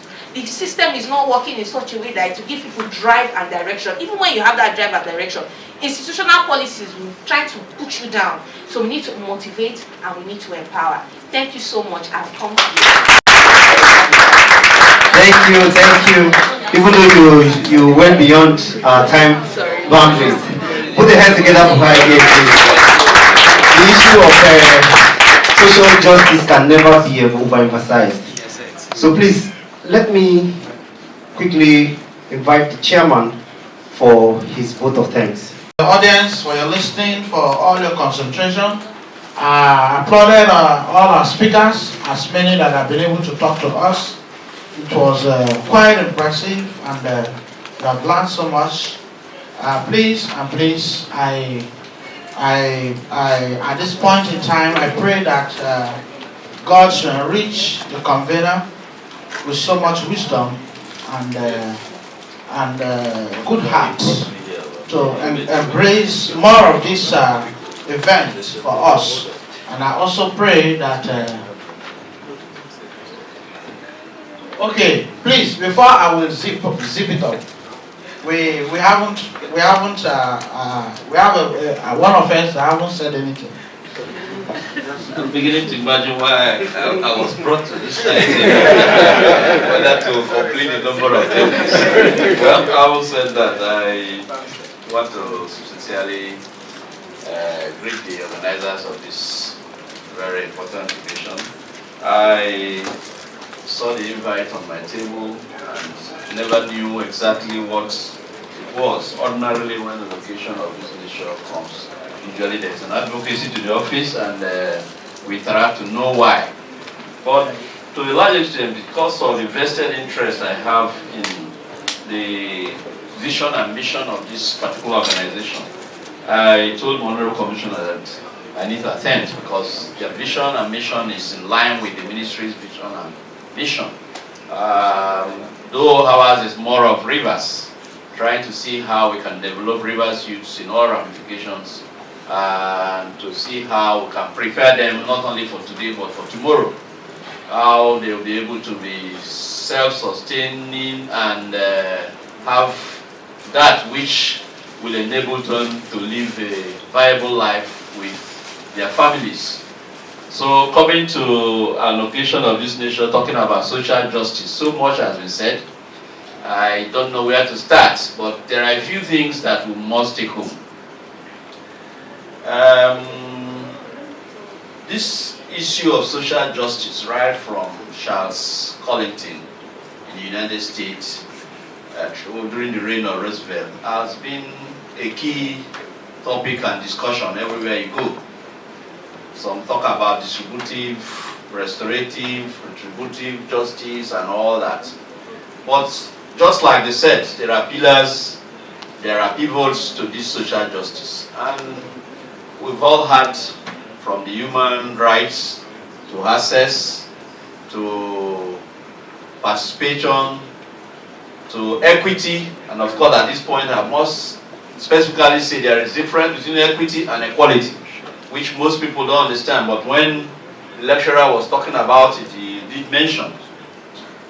When you talk about equity, and you think everybody should be treated equally, suppose I have a PhD, and you don't have a PhD, must we be treated equally? No. So we must be able to understand and know the line to draw. I also want to look at two things. Social justice in the civil service. Of course, I'm a civil servant. So that has not been stressed. And it's very important. The entry point, recruitment, employment. Is there injustice? We should think about it while we are trying to populate the podium. In terms of retirement age, today, there is so much glamour. And I was made to understand that the president, before his exit, or the current president has signed that people can now work in the service up to 70 years. What will we be doing in service for 70 years? What will happen to the young ones coming and graduating? We should ask ourselves a lot of questions. Because if we continue to promote that, indirectly you are telling us all those you are training and coming out. See the U-Coppers here. You come out, don't walk, oh my brother. You just wear that uniform. Because the people who are there are refusing to go. And our people are trying to encourage it.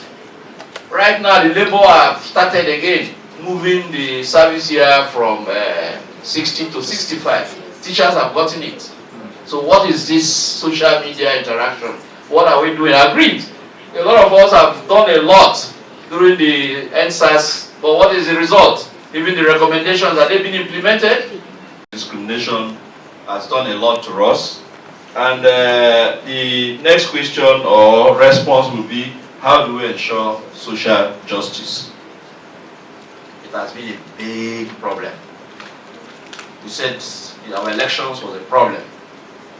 We've been appointing people who are not, and our friends, our brothers, our sisters, our chairman, the lecturers have been agitated appointment. You will see what will happen. All that is been saying in the classroom will turn 360 degrees. Is it not true? Is it not true? Who do we have as chairman, Independent National Electoral Commission? It's not electoral. The time came we are using civil servants and other ad hoc staff for high-neck duties. True or false?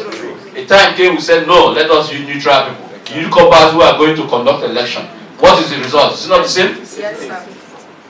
A newcomer who has been talking of marginal no employment, no this, give an appointment to her or he. Go and conduct an election as a presiding officer. The person is ready to enter one room with one big man, collect the money. That's what I got to me. But they were the same people manipulate. What is the justice we are talking about? We must start looking out for something, how to go about it. And I think the end result is legislation.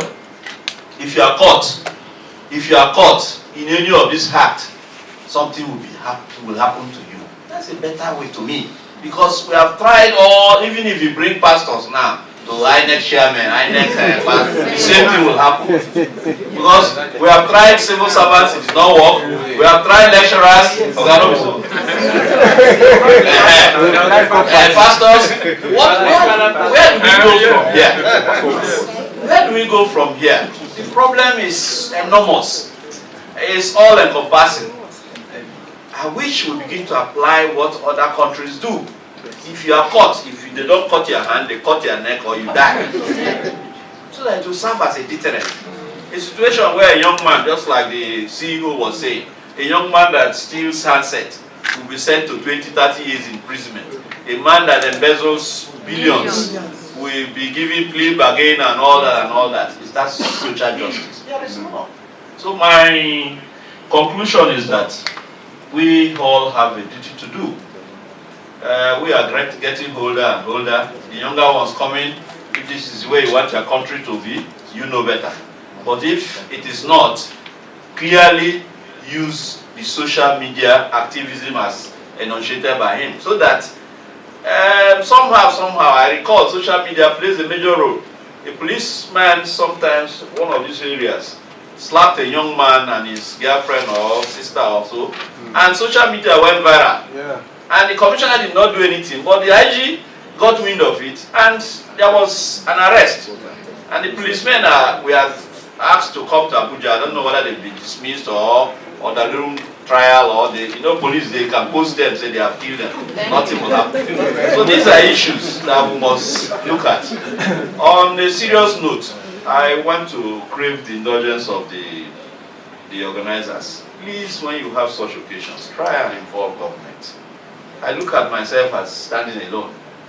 There are a lot of ministries, social ministry, education, health, that need to be here. Hear this good news. Take it home. We conduct workshops, seminars, we gather youths. We'll be able to interact and begin to exchange ideas. It's very important. Do not just do it for one or two persons for doing sake, but involve the government. If you don't involve the government, there are consequences. Of course, you know. Because I did masters in public health, and we have one thing. That is, no matter the nature of work you do, if it is not put down, you've not done any work. Yeah. So please, it's important that you begin to review the pattern the way you organize these things and bring in more of government. Let them hear these things. I am happy the people from FIDA were here, and you saw how enriching their lecture or their topic was. So please, it's important. Thank you very much. Precise questions. 3 questions. 3 persons, please.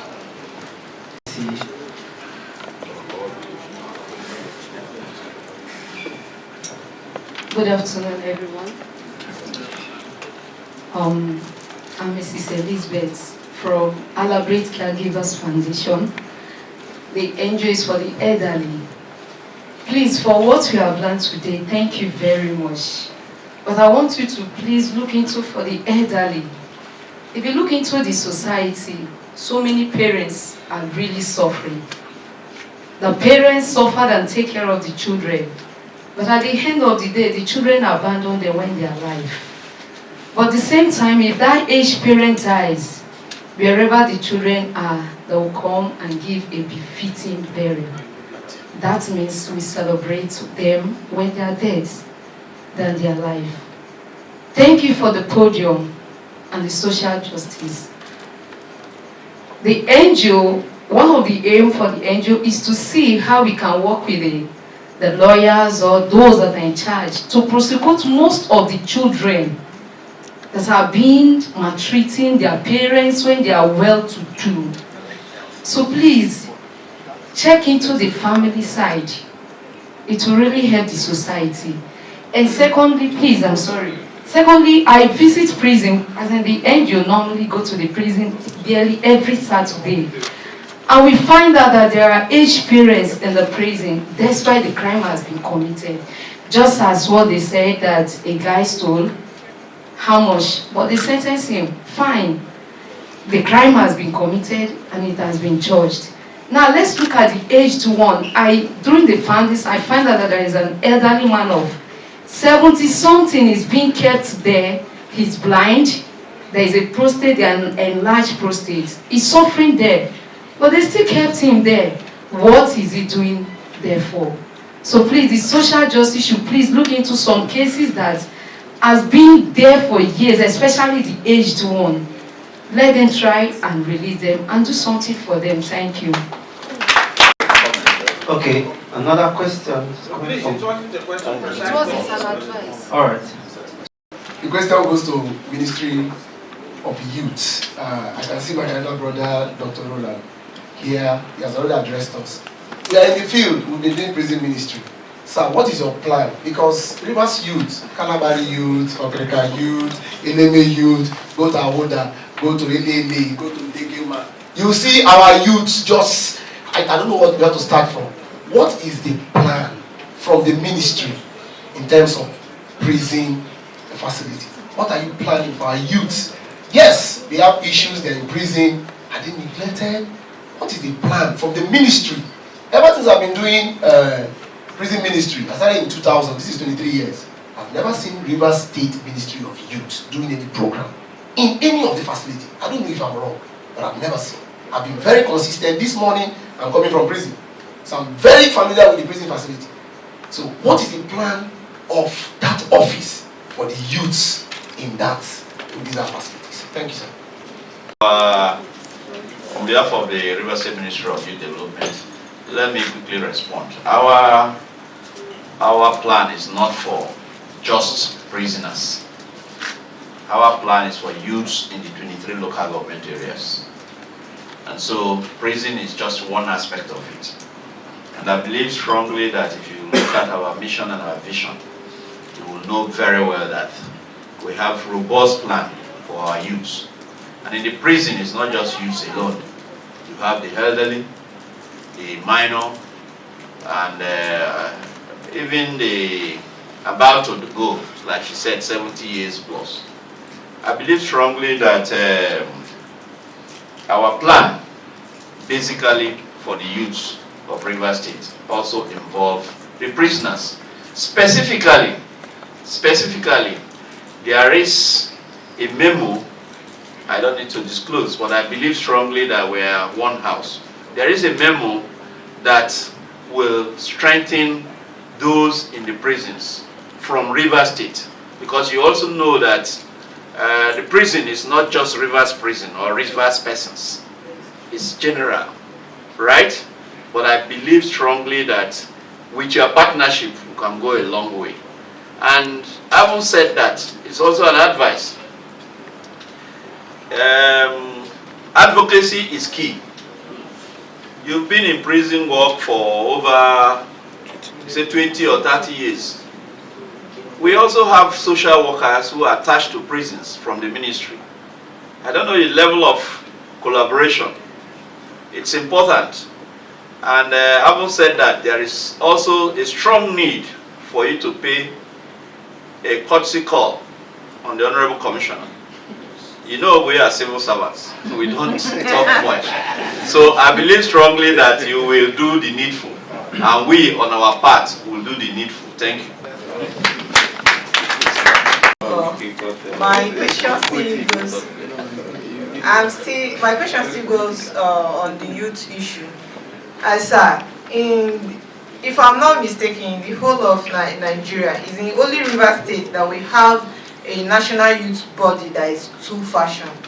I was expecting as parents that you people would have been able to bring the youth together and harness them, up to the extent that they were going to court, fighting themselves, doing all sorts of activities in the state. And yet, there was this silent voice, I still stand to be corrected, from the part of the government, who is like the parents of this youth. So what are your intentions, or what do you want to do, or do you want them to continue that way? That's the response I need from you. Thank you. Thank you very much for bringing up this thing. CEO, you can see the whole thing is turning to youth, not social media and social justice. Youth Development Ministry has a national office, right? That is the Federal Ministry of Youth Development. They are handling that matter. You know that when once a matter gets to court, there is a limit to which you can handle. We as a ministry, we have tried to make sure we bring them together, right? So that they can be in one body. But there is so much politics in it. And like I said, we are civil servants, right? So Federal Ministry of Youth and Sports is handling their matter. River State Ministry of Youth is handling their matter. The Nigerian Police is handling their matter. The Judiciary is handling their matter. That is the little I can say. Thank you.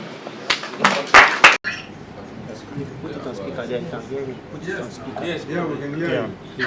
Please, I want to find out if I'm audible or not. Yes. Can I be heard?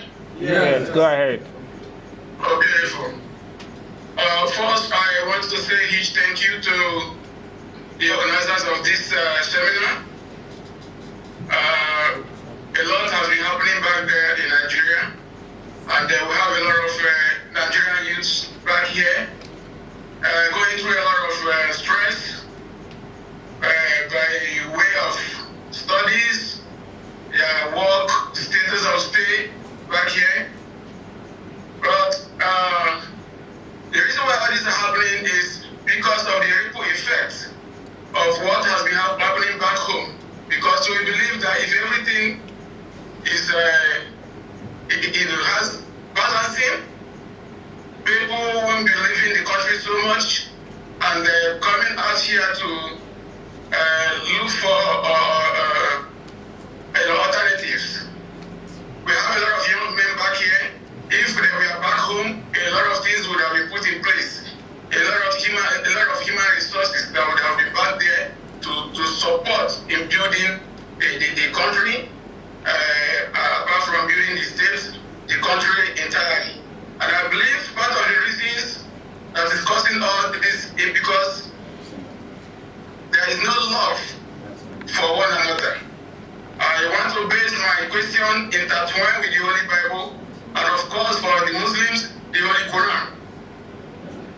God has said if you have love among yourselves, things can have a bearing, things can have balancing.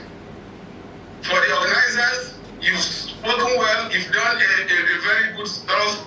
This is what we want for the states, Rivers, this is what we want for Nigeria, this is what we want for Africa. Let there be a platform where everybody will come out to speak up. Call people out who are offending others. The police, generally the people in power, the oppressors, in whichever form they are using to oppress the people. Thank you for being the voice of the voiceless. I want to find out for those who have left the country, is there any provision for them to really come back home and then try to expertise whatever the knowledge they've gained here, or try to have safe haven for them to come back home and then expertise, bring back their experiences to build, because a lot of people are wasting here. There are so many knowledges of human resources back out here in different countries. Wasting. These are Nigerians. If they come back home, a lot of things will be fixed. Yes, this is what I strongly believe. So please, what are they doing to help in normalizing the situation back home so that people can start returning back home and then expertising and then developing, helping out in growing the economy in the country? Can we respond to you? Yeah. Nigeria is not a developed economy. So as many that are traveling every day outside the Nigerian shore, what they are going for is greener pasture.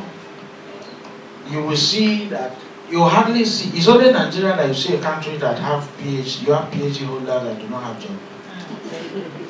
It's only Nigeria. There is no country in the world that you will not see jobs for all classes. So as such, Nigeria is still undeveloped economy.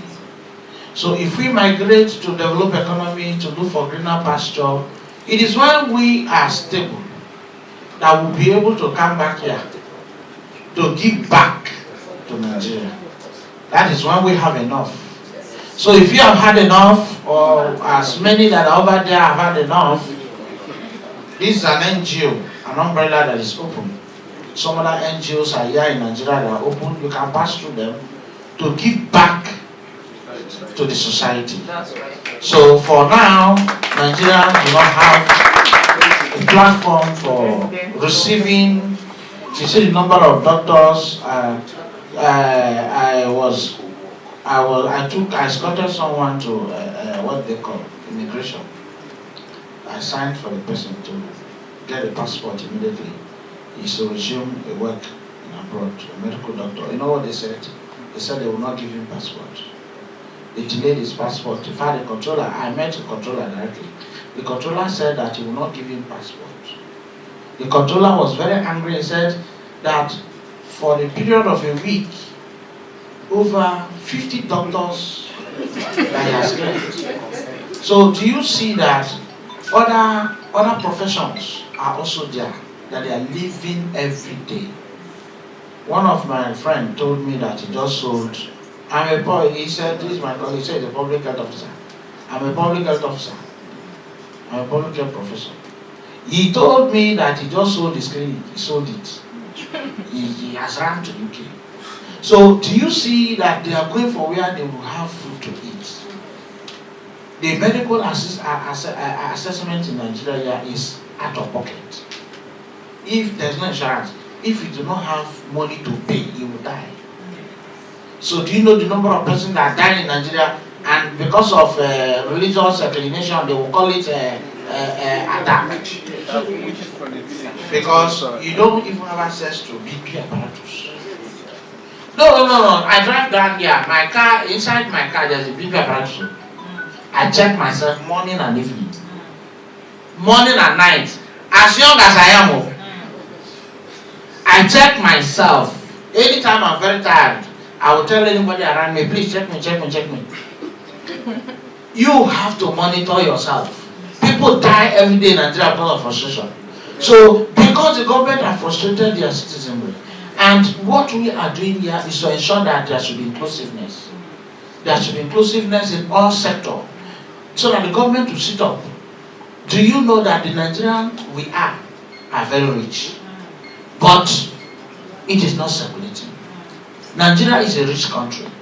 So until we have a leader, I pray that our new government in the national and the federal and in the state, in various states, should be able to sit up. There are things that you will do, policies you bring in. They talk about legislation. Policies you bring in and legislation that will make Nigeria to sit up. As such, those that are traveled will return. Those that are traveled will return. I was telling somebody yesterday, I was telling her, I'm supposed to be in Asia to return to resume duty in Asia. I cancelled my trip. UN gave me an appointment for 5 years in this to mitigate 41 countries in Asia. Now on public health matters, this and how would I go there when I'm a vice chancellor? So I'm trying to marry the two to see how I can move. So I was telling them that you know that I have workload. So I have to settle some universities within Nigeria that we are doing collaboration program. When we settle with those universities, I will come over. And if I go, I'll frustrate UN job because they need 24 hours attention. And the bill that are to pay me, I'm very comfortable. For the next 5 years, I'll go into consultancy. I'll be very comfortable, and I've already submitted a list, including himself here. Bulk of names that are to be visiting me in Asia. Now, and these people that are to visit me in Asia, to give them jobs, and to send in scholarships to Nigerians that will go over there. Now, how do we do these things?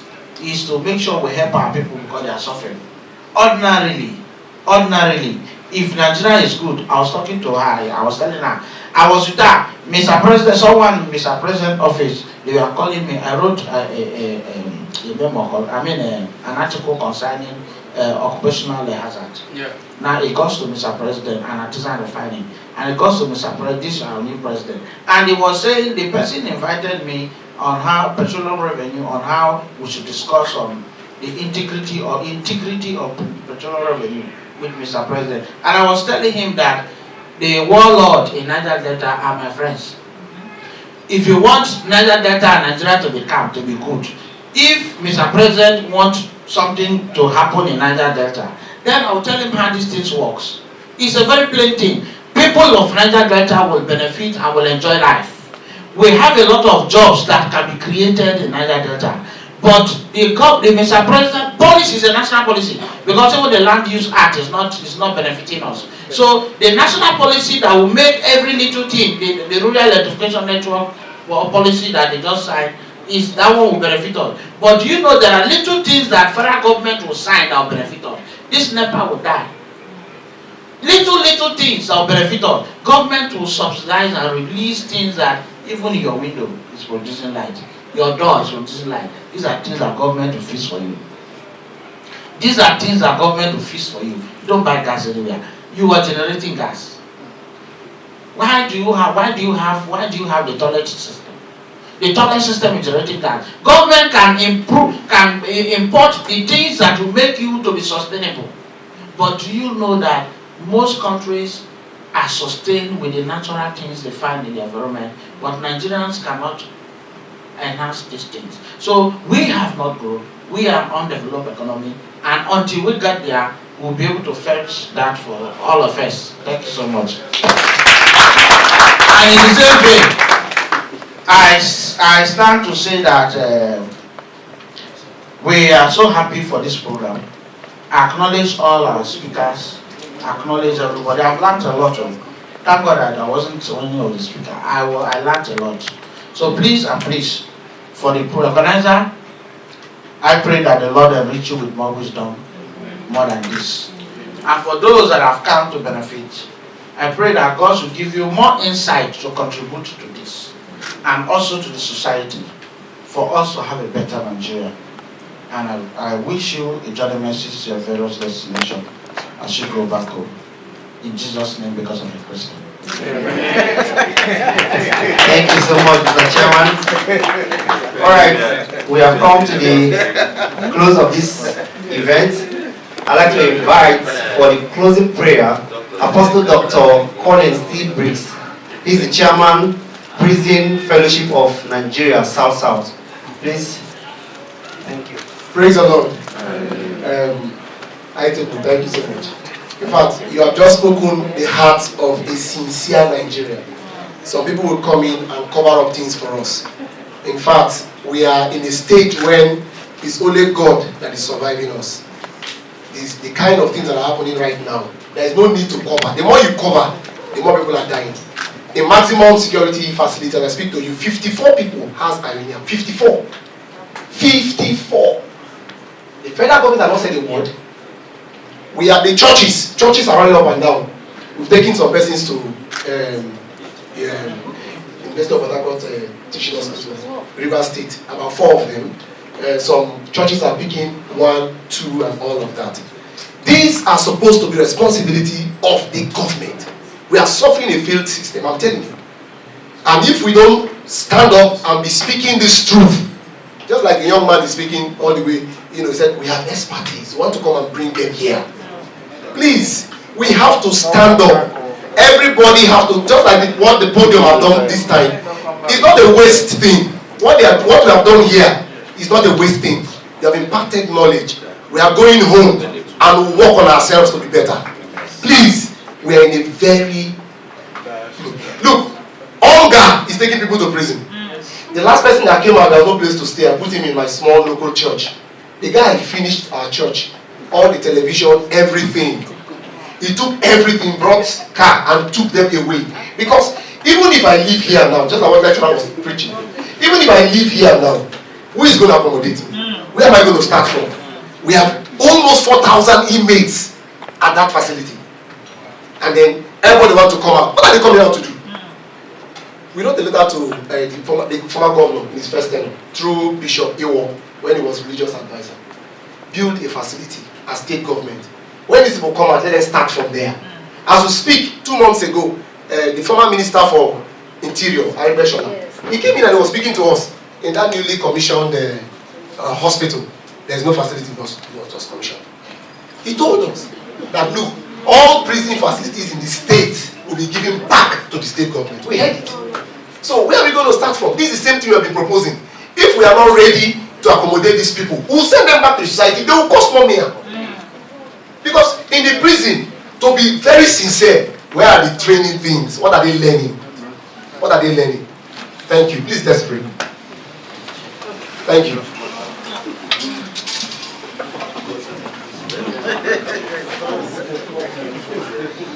To God be the glory, great things